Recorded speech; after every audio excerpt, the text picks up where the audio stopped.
Hey guys, trading cards on Monopoly Go is pretty easy to do. Today, I'm gonna show you how to do it.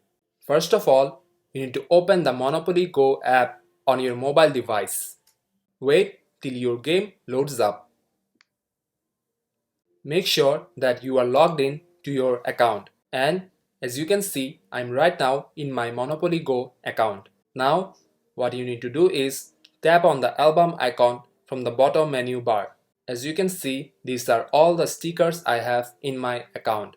So, in order to trade cards, what we need to do is select the ones which we want to trade.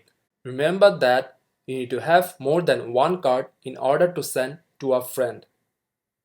You will see +1 underneath the card, which you will be able to send to a friend. After that, you will see an option select a friend, and then you can send to that specific friend that you want by selecting their username and then tapping on send to confirm. But as of right now, you are only allowed to send 5 stickers per day. So basically this is exactly how you can trade cards in Monopoly Go.